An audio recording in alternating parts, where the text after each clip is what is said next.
여러분 반갑습니다. 제 9장까지 제가 설명을 했는데요. 부록이 3개가 있습니다. 이 책에는. 그 부록 3개를 한 10분 정도에 다 할 수가 없기 때문에 그 부분만 좀 하려고 합니다. 부록 1은 공예배의 원리인데요.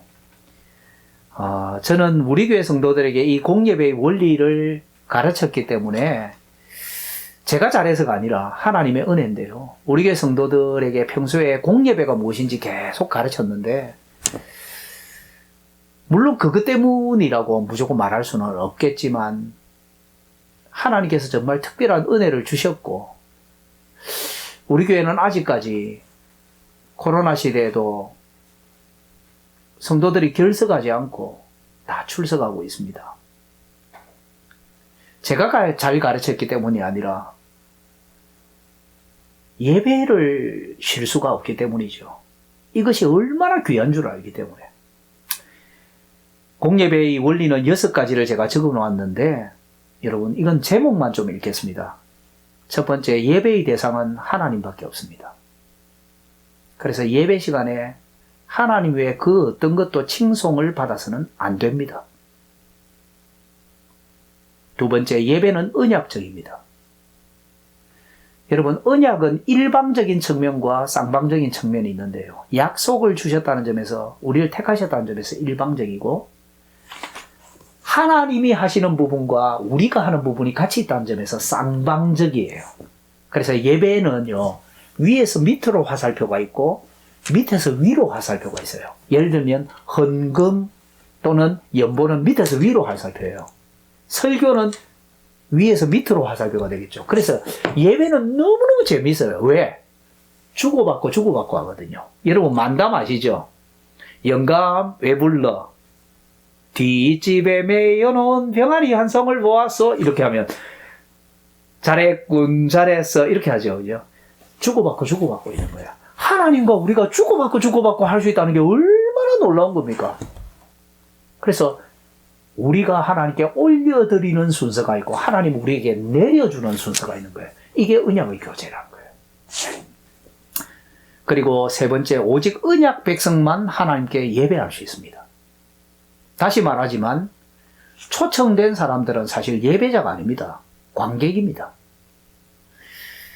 네 번째, 예배는 언약 백성의 일부가 아니라 전체에게 주어진 의무이자 권리입니다. 그래서 아이들도 예배해야 된다고 했죠.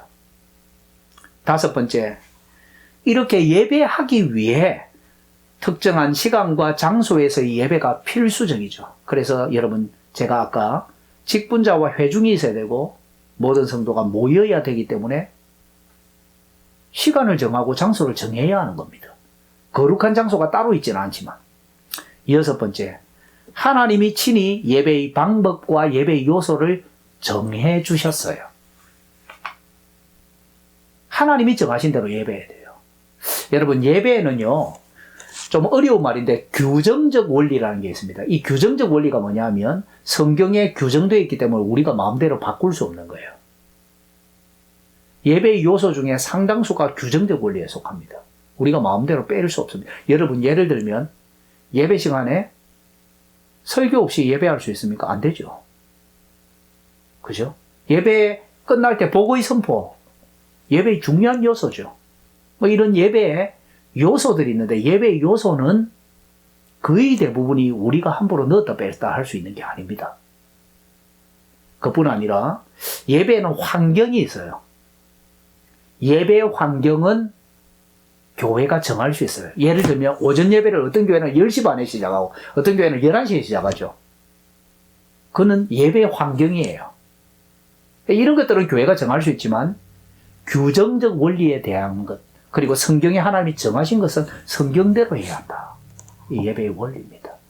이 원리를 알아야 공예배가 얼마나 중요한지 알게 됩니다. 그게 부록 1이고요. 부록 2는요. 공예배의 순서와 요소들인데 이 요소들을 다 말씀드릴 수는 없습니다. 크게 6가지 순서만을 말씀드리겠습니다. 저는 장로교 신학자이자 장로교회 목사입니다.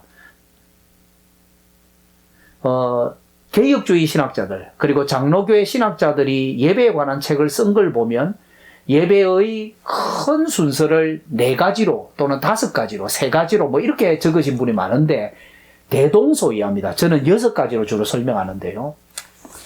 이걸 많은 사람들이 이 순서와 요소의 의미를 잘 모르기 때문에 예배가 지루하다고 생각하는 거죠. 크게 6가지가 있는데 첫 번째는 하나님이 우리를 부르십니다. 입니다. 첫 번째 순서는. 여러분, 하나님이 죄인인 우리를 부르시지 않았다면 우리가 나아갈 수 없죠. 하나님이 부르셨기에 나아갈 수 있습니다. 근데 하나님이 우리를 부르셨기에 나아가면서 첫 번째 순서가 뭐냐면 하나님 고맙습니다. 내가 왔습니다. 하는 거거든요.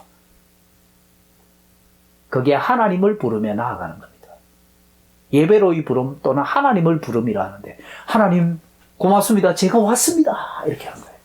그러면 하나님이 문전박대 하시겠습니까? 환영해 주시죠. 그래서 그 다음에는 환영하는 인사가 있는 거예요. 축복의 인사가 있는 거예요. 여러분, 예배 시작할 때 하나님께서 우리에게 복 주십니다. 그 축복의 인사가 있어요. 예배가 끝날 때 복을 선포하시죠. 여러분, 예배 시작에 복이 있고 예배가 끝날 때 복이 있어요. 수미상관법처럼 그래요. 여러분, 예배 시작할 때 하나님이 복을 주시기 때문에 지각할 수 없고 예배가 끝날 때 복을 선포하시기 때문에 중간에 도망가면 안 됩니다. 정말 중요합니다. 하나님이 우리를 부르시고 환영해 주시니까 기뻐서 하나님을 찬송하겠죠. 하나님 우리가 왔습니다. 위로 화살표. 하나님이 환영해 주시죠. 밑으로 화살표. 하나님 고맙습니다 하면서 찬송 부르죠. 위로 화살표. 주고받고 있는 거예요. 예배의 큰 두 번째 시간은 하나님이 우리를 용서하십니다. 죄인인 우리가 어떻게 하나님과 교제할 수 있습니까? 이유는 단 하나죠. 중보자이신 그리스도께서 계시고 그리스도께서 자신을 희생으로 들이셨기 때문에 가능하죠. 제1장에서 설명했습니다. 그래서 이 시간에 예배의 두 번째 시간 하나님이 우리를 용서하십니다에는 십계명을 읽음으로 하나님과 우리 사이에 맺은 언약을 확인하고 우리가 그 하나님 앞에서 부족한 죄인임을 온 공동체가 깨닫고 회개의 기도를 합니다. 그런데 일반적으로 전 세계의 개혁교회나 장로교회는 개인 기도를 하는 게 아니라 기도문이 있어서 온 교회가 공적으로 함께 기도합니다. 한 목소리로. 온 교회가 한 몸이 되어서 하나님, 우리는 부족하지만 오직 예수 그리스도의 은혜에 의지하여 나왔습니다. 우리를 용서해 주세요. 우리는 구원파가 아니기 때문에 그렇게 기도합니다. 그리고 우리의 기도를 들으신 하나님은 우리의 공로 때문이나 우리의 열심 때문이 아니라 예수님 때문에 우리를 받아주십니다. 그래서 죄의 공적 고백과 사자의 선포가 있는 거예요. 전통적인 장로교 예배에서 그렇습니다. 하나님이 우리를 용서해 주시고 그러면 그 용서에 감사하여 우리가 또 찬송하겠죠. 예배의 세 번째 시간입니다. 하나님이 우리에게 말씀하십니다. 듣는 말씀으로 말씀하시는데요. 여기에는 성경 봉독과 설교가 있습니다. 큰 순서로 그렇다는 겁니다.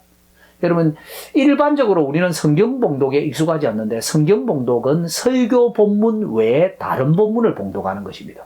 그러니까 그냥 성경을 읽어주는 거예요. 여러분, 초대교회 교부들 중에 황금의 입이라는 별명을 가진 교부가 있었죠. 크리소스톰입니다. 크리소스톰이라는 이름이 본명이 아니에요. 그 이름이 크리소스톰이 황금의 입이라는 뜻이에요. 크리소스톰이 이렇게 말했죠. 예배 시간에 봉독하는 성경 봉독만 귀 기울여 경청하면 어마어마한 상당한 성경 지식을 쌓을 수 있습니다. 오늘날 우리 가운데 정말 사라진 예배 순서 중에 하나가 봉독입니다. 봉독. 그리고 하나님께서 설교하십니다. 여러분, 설교는 단순히 성경 해석이 아닙니다. 여러분, 성경 해석은 주석을 보고도 할 수 있죠. 여러분, 성경학자와 목사의 차이가 무엇인지 아십니까? 성경학자는 성경을 바르게 해석해 줘야 됩니다. 그러나 목사는 거기서 끝나지 않습니다. 목사는 성경만 해석하지 않고 성경을 들어 교회를 해석하는 사람입니다. 하나님께서 목사를 그분의 나팔로 사용하여 우리를 해석하십니다. 여러분, 하나님 말씀을 들어야 합니다. 우리는 채점관이나 휴스케 심판관이 아니고 우리는 해석되는 대상입니다. 하나님이 말씀을 들어 여러분을 해석합니다. 목사는 바로 그렇게 나는 이렇게 생각해 봤습니다. 이렇게 하면 안 됩니다. 그러지 않을까 생각되어집니다. 이것은 설교 용어가 아닙니다. 목사는 하나님 말씀을 전해야 하고 그리고 해석해서 끝나면 안 됩니다. 왜 목사와 장로가 성도들을 신방하죠? 상담하죠? 왜 성도들의 영적 상태를 살핍니까? 목사는 성경만 해석하는 사람이 아니라 성경으로 교회를 해석하는 하나님의 나팔이 되어야 하기 때문입니다. 목사가 성경을 사용하는 것이 아니라 성경이 목사를 사용합니다. 듣는 말씀으로 말씀합니다.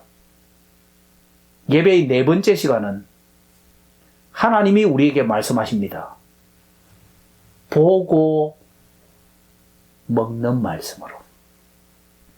그래서 예배 시간에는 하나님의 말씀이 두 번 있습니다. 듣는 말씀과 보는 말씀. 보는 말씀을 뭐라 하느냐? 성례라고 부릅니다. 세례와 성찬이 여기에 있습니다. 세례는 평생 단 한 번만 받지만 성찬은 자주 시행합니다. 하나님께서는 듣는 말씀으로 우리를 먹이시고 그래도 약한 우리를 불쌍히 여기셔서 이걸 보고라도 믿음이 더 강해져라 하면서 보고 먹는 말씀을 주는 거예요. 그래서 여러분, 씹고 뜯고 맛보고 즐기는 것은 TV 광고에서만 보시면 안 되고 주일 예배 때 보셔야 되는 거죠. 우리는 씹고 뜯고 맛보고 즐김으로 하나님의 은혜가 정말 지금도 성령의 역사로 살아있는 은혜구나, 이걸 깨닫는 거죠. 예배 다섯 번째 시간은 하나님께서 우리를 돌보십니다. 이때 집사의 사역이 살아납니다. 목사는 성도들을 대표 대신하여 하나님께 목회의 기도를 아뢰입니다. 일반적으로 이 목회의 기도는 교회를 위해, 이 교회의 긴급한 문제를 위해, 그리고 심지어는 세상을 위해서 기도합니다. 왜? 세상은 구속사의 무대이자 배경이거든요. 그래서 여러분, 연극 배우가 무대가 없으면 연극을 할 수가 없죠. 교회가 세상의 중심이지만 하나님께서는 이 교회를 보호하시기 위해 세상이라는 무대를 만들어서 세상을 보존하고 있는 거예요. 그래서 세상의 위정자들을 존경해야 되는 겁니다. 그래서 세상을 위해서도 기도합니다, 교회는. 저는 영국에서 몇 년 동안 있었는데요. 영국에 있는 장로교회뿐만 아니라 다른 교회들도 영국의 위정자들, 여왕을 위해서도 기도합니다. 수상을 위해서도 기도합니다. 이 잘못된 기도가 아닙니다. 근데 그 기도가 영국 여왕이 회심하고 기독교인이 되게 해주세요, 단순히 이런 기도가 아니라 이분들이 교회를 잘 보호하게 해달라고 기도하는 거예요. 교회가 중심이기 때문에. 그뿐 아니라 헌금과 연보가 있죠. 하나님께서 집사들을 통해서 우리를 돌봐주시거든요. 목회의 기도를 통해서 우리의 모든 연약한 것들, 하나님 나라 필요한 것들을 아뢰입니다. 그뿐 아니라 하나님, 우리가 이런 게 필요하고 우리가 이런 게 부족하고 우리가 이런 게 약합니다, 하나님 돌봐주세요, 기도할 뿐 아니라 하나님께서는 우리에게 맡겨놓으신 물질을 가지고 집사들을 통해 이 물질이 실핏줄처럼 온몸 교회에 퍼짐으로 온몸이 혈관이 막혀 마비되지 않도록 역사하는 거예요. 그래서 집사는 장로들의 하수인이 아닙니다. 동등한 직분자입니다. 여러분, 집사가 있기에, 목회의 기도가 있기에, 그리고 하나님께 드리는 물질이 있기에 우리는 하나님이 지금도 나를 돌보고 계시네, 예배 시간에 확인하게 되는 거죠. 마지막 여섯 번째 시간은 하나님이 우리를 보내십니다. 우리는 하나님을 소리 높여 성령하고 그리고 그분은 우리에게 복을 주어 세상으로 보내십니다. 그래서 복을 선포하는 것이 마지막에 있는 거죠. 여러분, 이 예배의 순서를 저는 6가지로 설명하는데요. 학자들에 따라 4개, 5가지, 4가지 이렇게 하기도 하지만 대동소이합니다. 여러분, 이걸 알면요, 예배가 얼마나 감격스럽고 은혜스러운지 알게 됩니다. 예배는 단순한 기념식이 아니라 성령 하나님의 역사가 살아 움직이는 현장임을 여러분 알게 될 것입니다. 그 요소들에 대한 설명은 이 책 안에 있고요. 마지막 부록 3은 공예배 준비와 이후 관리인데요. 여러분, 공예배는 준비 없이 안 됩니다. 근데 우리는 공예배 준비하면 뭘 생각하냐면 내가 뭘 해야 되지? 이거부터 생각하는데 여러분, 하나님이 먼저 준비합니다. 여러분, 예배는 잔치죠. 언약의 잔치입니다. 이 잔치의 주인이 누구죠? 하나님이죠. 잔치는 주인이 준비하는 겁니다. 초대받은 손님도 준비하는데 손님은 예복을 준비해야 되겠죠. 손님은 예복을 준비하고 맛있게 먹을 준비를 해야 됩니다. 그리고 기대를 해야 됩니다. 하루 전날 꿈을 꿔야 됩니다. 아, 내일 가면 맛있겠네. 주인을 만나면 재밌겠네. 이렇게 해야 되는 거예요. 그게 손님이 해야 될 준비고, 심지어는 그 손님이 이 잔치의 주인의 아들, 딸들이죠. 얼마나 기쁩니까? 그리고 이 잔치엔 호스트가 준비하는 거예요. 주인이 준비하는 거예요. 하나님이 준비합니다. 여러분, 예배 시간에 여러분이 아무리 일찍 1시간, 2시간 전에 예배당에 와도 여러분보다 먼저 와 있는 게 있어요. 뭔지 아십니까? 강대상입니다. 제가 농담하는 게 아닙니다. 여러분, 일반 교회에 강대상이 2개죠. 왜 2개인지 아십니까? 윗강단은 담임 목사님, 아랫강단은 전도사님, 부교육자 아닙니다. 하나의 강단은 듣는 말씀, 설교 강단이고요. 하나의 강단은 성찬을 위한 단입니다. 말씀과 성례가 같이 있기 때문에 2개의 단이 있는 거죠. 왜 이게 미리 준비되는지 아십니까? 여러분, 목사가 예배 시간이 다 되어서 말씀 준비하면 됩니까? 그러면 요리에 늘 조미료도 빠지고 재료도 빠집니다. 뭐 냉장고를 부탁한가 그거 보면 몇 분 안에 막 누가 요리 만드는가 내기하지 않습니까? 여러분, 목사는 그렇게 만들면 안 됩니다. 목사는 몇 달 전에 설교를 계획합니다. 그리고 오래전부터 그 설교에 대한 연구를 시작하고요. 그리고 설교를 일찍부터 계획을 세워 준비하기 시작해야 됩니다. 손님이 오기 직전에 요리 만들어야죠. 맞습니다. 그러나 그 요리에 대한 계획과 레시피는 그 전에 준비되어 있어야 됩니다.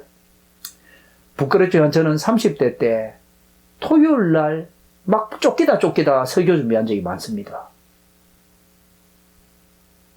목사는 그렇게 하면 안 됩니다.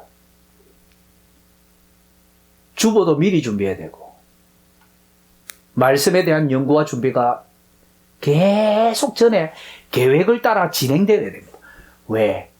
하나님께서는 우리가 먹을 양식을 그분의 종을 시켜 준비하거든요. 목사, 장로, 집사는 종들입니다.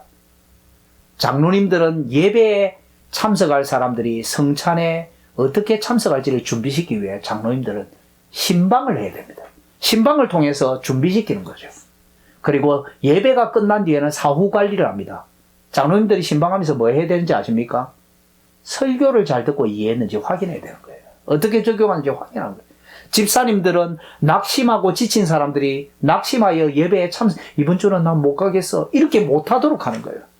여러분이 힘을 내세요. 이 잔치에 와야 여러분의 영양가가 있습니다. 힘을 낼 수 있는 모든 에너지가 여기에 있습니다. 오세요. 이 집사님들이 하는 거예요. 하나님께서는 먼저 여러분이 준비하지 않아 하나님이 예배를 준비하고 있다는 걸 기억하십시오. 하나님 편에서의 준비가 먼저 있습니다. 하나님은 목사, 장로, 집사를 시켜 예배를 준비합니다. 여러분 혹시 이 강의를 직분자들이 듣고 있다면 꼭 기억해 주십시오. 목사, 장로, 집사는 예배 때문에 존재합니다. 목사는 예배 시간에 봉독과 설교를 위해 존재하고 예배 전체를 집례하죠. 예수 그리스도를 보여주기 위해, 집례자이신 예수님을 보여주기 위해 장로님들은, 다스리는 장로님들은 세례와 성찬을 관장합니다. 심사합니다. 누가 나아올 자인지 아닌지를 심사합니다. 집사님들은 헌금과 또 헌금을 지출하는 것과 낙심한 자를 위로하여 예배로 오게 합니다. 여러분, 이 사역을 하지 않고 명예직으로 직분을 감당할 수 있습니까?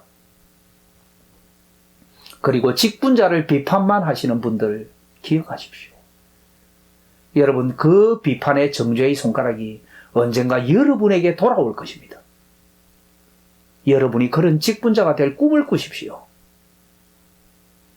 하나님 편에서의 준비가, 직분자들이 신실하지 않으면 하나님 편에서의 준비가 소홀해지는 겁니다.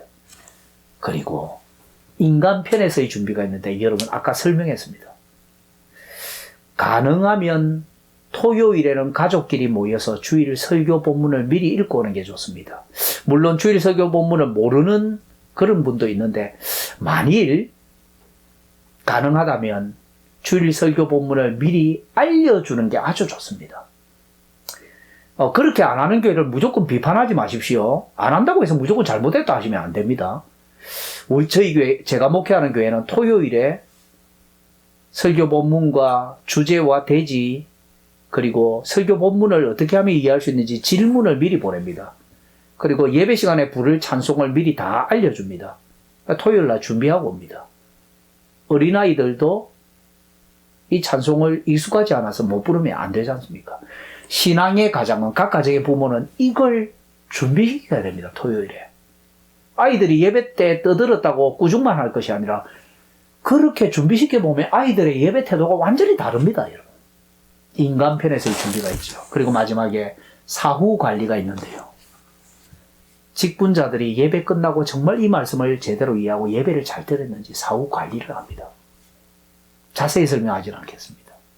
그리고 여러분들도 상호 책성과 자기를 돌아보는 삶을 통해 사후 관리를 해야 되고, 특히 각 가정의 부모들은 가정의 신앙을 살펴야 됩니다. 목사가 뭐 했노? 이 말만 하면 안 되고요. 믿음의 가정은 부모들이 각 가정의 신앙을 살필 책임이 있습니다. 직분자들은 또 책임이 있습니다. 그리고 개인 출석자는 믿음의 가정을 세우겠다는 꿈을 꾸십시오. 그리고 개인 출석자는 낙심하지 마십시오. 하나님께서는 여러분 모두가 성경을 읽을 수 있도록 우리 모두에게 성경을 주셨습니다. 개인적으로도 성경을 읽고 기도하며 말씀 사역자에게 모르는 것을 질문할 수 있습니다. 고맙습니다.